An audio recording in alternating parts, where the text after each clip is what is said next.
This is Need to Know with Maria Hinojosa, Scott Simon, Ray Suarez, and this week, Jeff Greenfield. On this edition, many have American children, hold American jobs, and pay American taxes. They're looking out for their families. They're looking out for their neighbors. They're woven into the fabric of our lives. But even as Congress inches closer to a deal that could include a pathway to citizenship for 11 million undocumented workers, a growing number of them are still being deported. And many are dying when they try to return. He called us and he told us, when your dad was dying, the only thing he was saying was, I don't want to die, I don't want to die, I want to go back to my kids. Next on Need to Know. Welcome to Need to Know. Thanks for joining us. You've probably heard that illegal immigration into the United States from Mexico has slowed dramatically in recent years. Some attribute that to better border security. Others say it's all about jobs. There just aren't as many jobs as there used to be in the United States. Whatever the cause, the trend is unmistakable, which makes another trend even more noteworthy. Even as illegal crossings decline, the number of deaths along the border is soaring. What's behind that trend? This week, part 3 of Need to Know's ongoing investigation into our border policies and procedures, done in conjunction with the Nation Institute. John Larson investigates. On the remains, we had some U.S. currency. This cross here is fairly distinctive. You're looking at the personal belongings of a man known to the state of Arizona as Case 1555. We have a Santa Muerta here. We got a couple necklaces. In the locked files, thousands of items belonging to hundreds of people, all of whom were found dead. Let me go ahead and show you one. In mortuaries and county offices from Texas to California lay unidentified remains of people who crossed into the United States illegally, only to become footnotes in the most lethal chapter in recent U.S. immigration history. So this is our indoor cooler. Silent participants in the national debate on immigration reform. This cooler holds up to 120 remains. Because even as the administration supports a possible pathway to citizenship for many of the nation's 11 million undocumented immigrants, many of those same people are now being rounded up, deported in record numbers, and are dying at a historic rate, trying to get back to their families in America. I wanted to say bye to him. I wanted to say something. We have to make sure. The president has hit the road to sell immigration reform to the public. But for comprehensive immigration reform to work, it must be clear from the outset that there is a pathway to citizenship. And yet, by the end of this year, Obama will have presided over more arrests and deportations than any American president. 2 million people in 5 years. Many, the same people he says deserve to be citizens, including some who wind up here. This is 2012, case number 2637. When Dr. Greg Hess was a medical examiner in Milwaukee, Wisconsin, one year he had just one unidentified body. As medical examiner here in Pima County, Arizona, he's had over 2,000. Back in the 1990s, when illegal immigration was high, the number of migrants dying in the Arizona desert was low, literally just a handful. But you can see here, I can almost grab with one hand our unidentified remains from the 90s. Then all of a sudden we get 2000, 2001, 2002, and all these are from the 2000s. What happened? Why more than 2,500 migrants have now died in Arizona alone since the year 2000 may have a lot to do with a relatively recent change in U.S. immigration policy, a change called Prevention Through Deterrence, which began in 1994. The deterrence strategy began as just a basic response to where traffic was happening, illegal activity. Thad Bingle was the chief of staff for U.S. Customs and Border Protection from 2007 to 2009. He says in the 80s and 90s, illegal immigrants came in waves, mostly in urban areas with few fences to stop them. At that time, you literally had dozens of people a day, just, where you could see them in groups running across the border in San Diego. There wasn't fence there. But that quickly changed. The U.S. government now patrols 651 miles of fence, spending over $11 billion a year on increased border security. And in some ways, it worked. Fewer people now cross illegally. But the strategy was not just to keep people out, but to funnel those who made it across the border into the desert, into more hostile terrain, less suited for crossing and more suited for enforcement, where they might be easier to catch. As a U.S. Border Patrol video shown to the public in 2009 put it, "We now have the tactical advantage, and we only need to exploit that advantage." While the goal may have been to make it easier to catch illegal immigrants, it had an unintended consequence. Many more of those crossing are dying. And the temperature is getting really bad. We joined a group of volunteers and this American mother in a search for her husband in the Arizona desert. Her husband was deported from the U.S. and was lost trying to re-enter the country illegally. He was traveling the so-called Devil's Highway, a tangled web of trails leading north from Mexico to Arizona and into this valley, where temperatures can reach 120 degrees, and the desert is filled with snakes, scorpions, and smugglers. It is literally a valley of death, the map showing where the bodies of migrants have been found. Cecilia's husband had been abandoned by his traveling companions and was delirious when Cecilia got through to him on his cell phone. It was the last time they talked. And I said that I loved him, and he's like, "I love you and the baby." It was really hard. 2 months after that final call, she still pays his cell phone bills, hoping he'll call again. And I didn't hear anything from him since. On another search in Texas, we got a first-hand lesson just how quickly the desert might take a life. This woman is an American citizen. She had been searching for her nephew, who had decided to enter the country illegally. During the search, she was overcome by the heat. Despite fluids and shade, her symptoms escalated.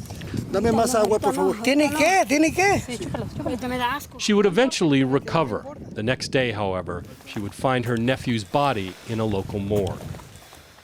Across the Southwest, hundreds of unidentified migrants are buried in local cemeteries without names. Others are buried in cemeteries for the unknown, among the quietest places imaginable. So what do we know about people dying on the border? Andrew Laren, a reporter for the New York Times, teaches graduate investigative journalism in New York.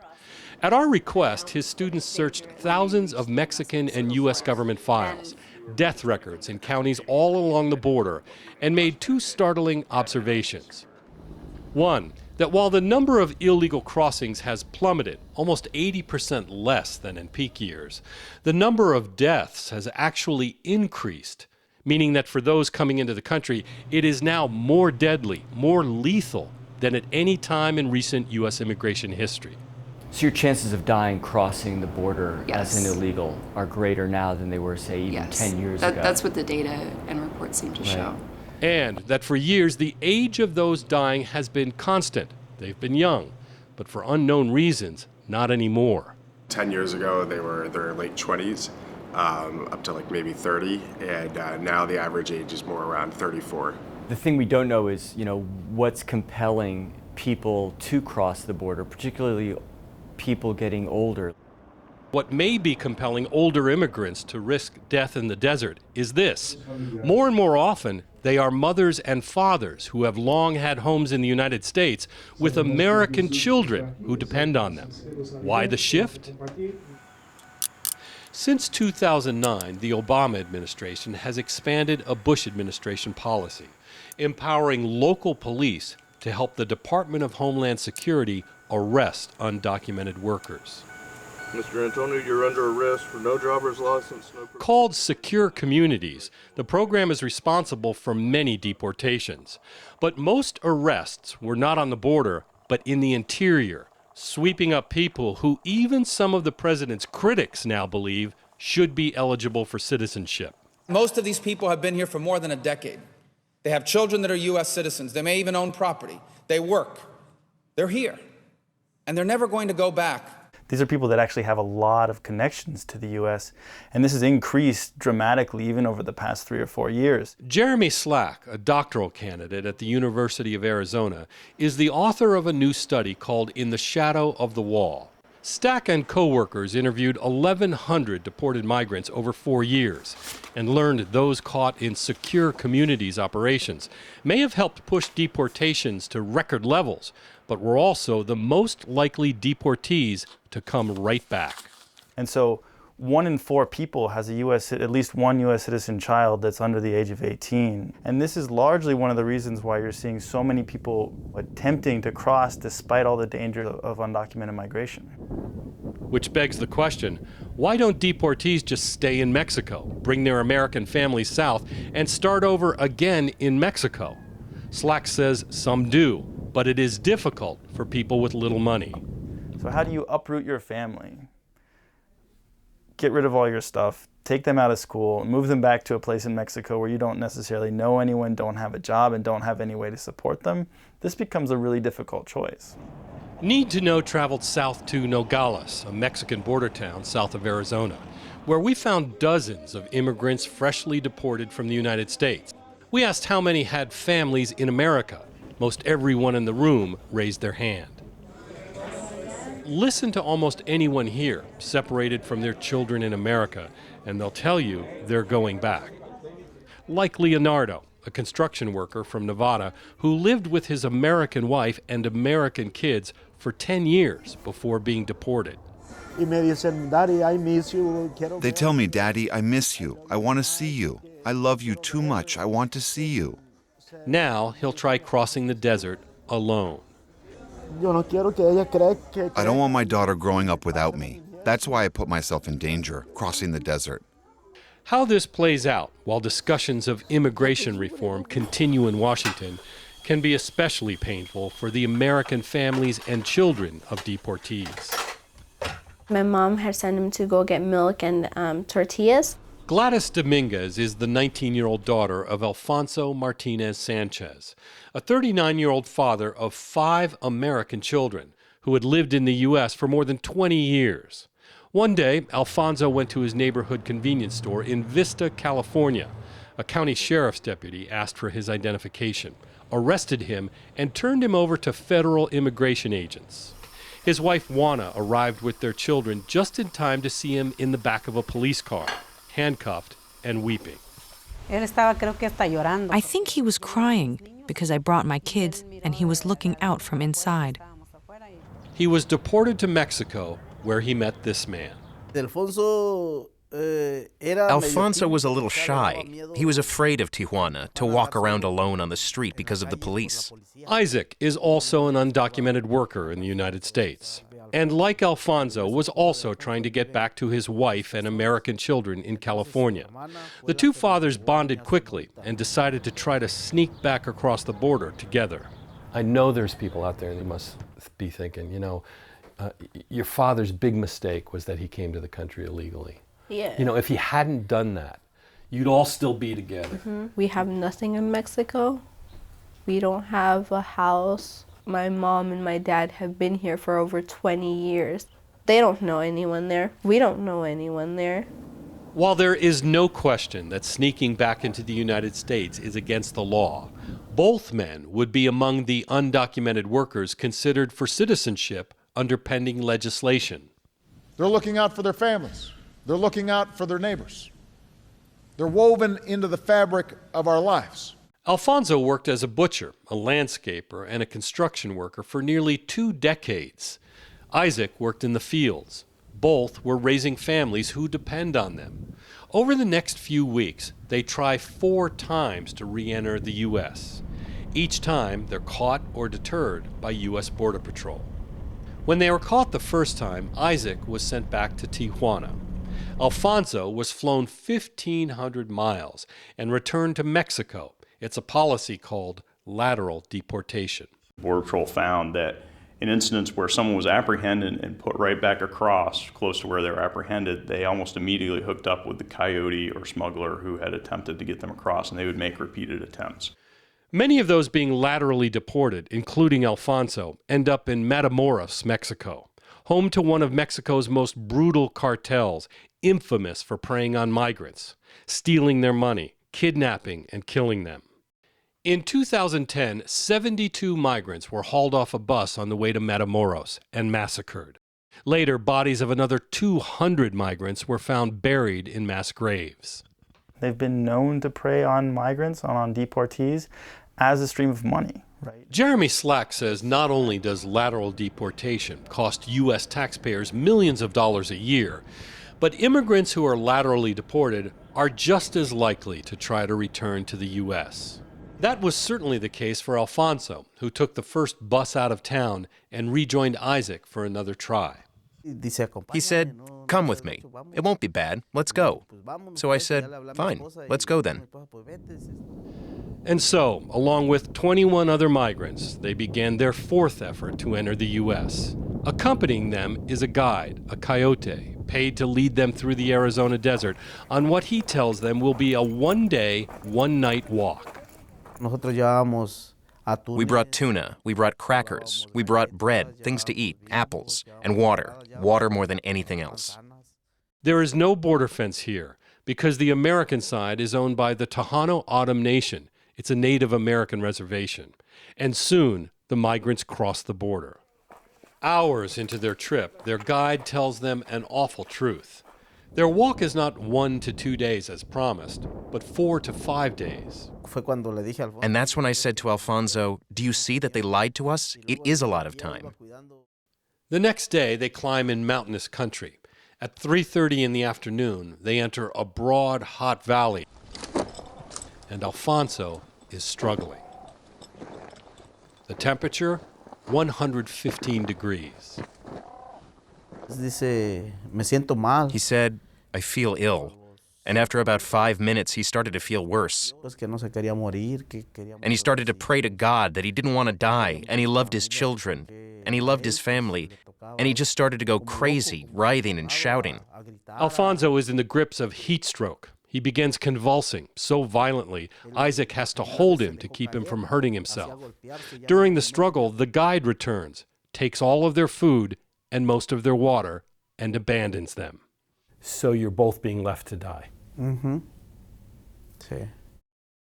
Alfonso may not have had to be in this situation at all.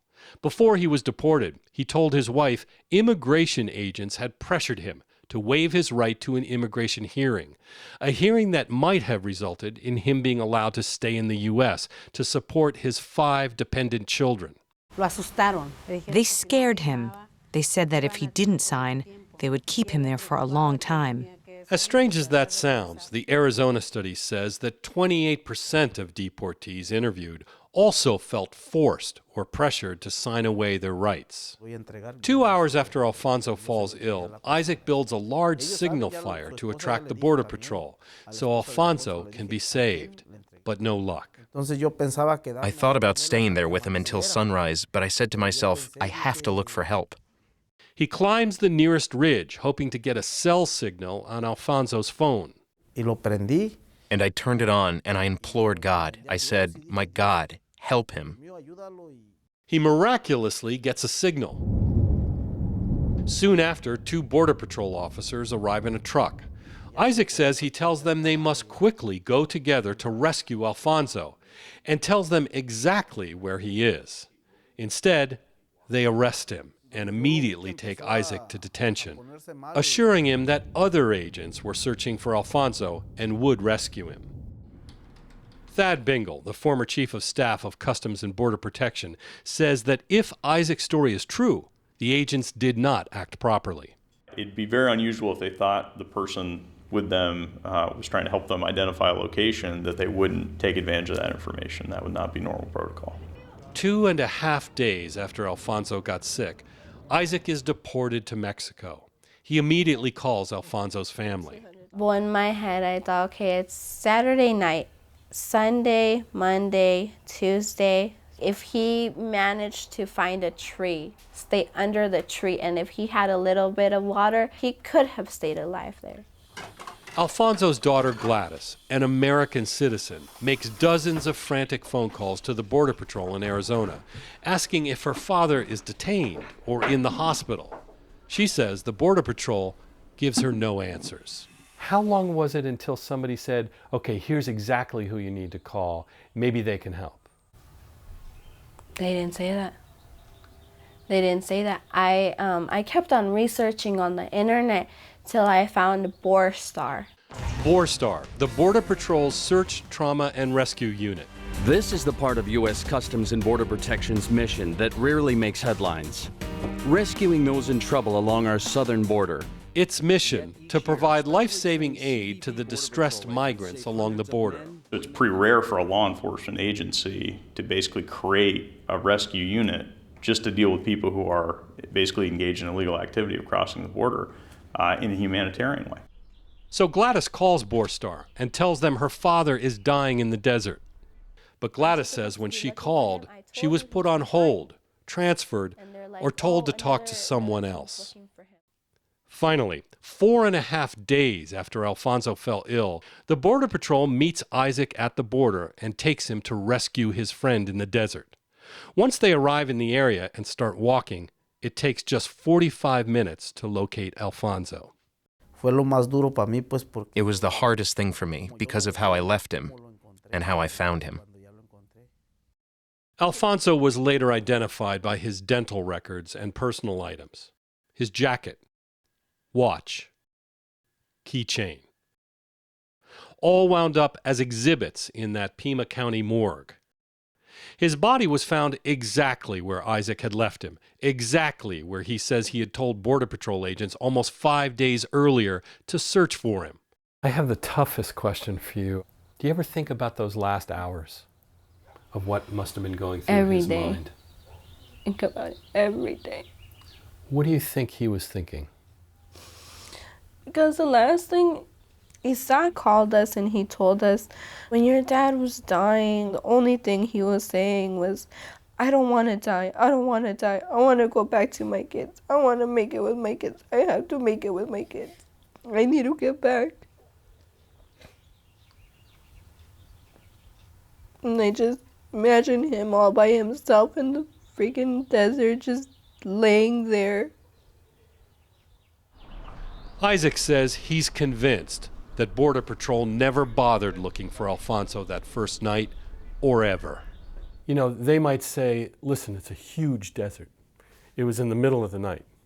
We were looking for him, but we just didn't find him. No, the truth, I think, is that they didn't look for him. I think they just left him there. What about all the people in the United States who would say, if you and Alfonso had just stayed in Mexico, he'd still be alive tonight? We came to work. We didn't come to take anything. We came to struggle to make a life. We asked the Border Patrol what happened that night, for tapes of Isaac's 911 call, for any details of their search for Alfonso. They have so far offered no information. But Thad Bingle says the Border Patrol is not responsible for Alfonso's death and others like his. I put the blame for putting people at risk of death largely on the criminal organizations on the South Side who are deceiving people into thinking, oh, you just have to walk, a couple miles and you'll hit the road, when really they're talking 20 miles or more in really, really hostile conditions. Alfonso's family gathered at his grave last month for the one-year anniversary of his death. His 15-year-old son is having perhaps the most difficult time and has taken to punching holes in the walls of the family's apartment. I wanted to say bye to him. I wanted to say something. I couldn't. In the end, one father, who might have had a pathway to American citizenship, is now dead. The other crossed illegally into the United States a 5th time, rejoined his children, and now labors as a California farm worker as he has for decades. You get the sense for these two, and for thousands like them, no wall would have been high enough, no desert too forbidding. It doesn't matter the dangers, they're willing to face the dangers just to be with their family. Because nothing to him was more important than being with us.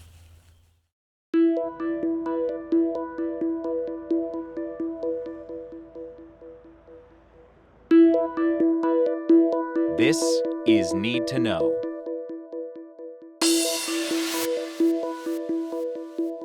That's it for this edition of Need to Know. I'm Jeff Greenfield. Thanks for watching.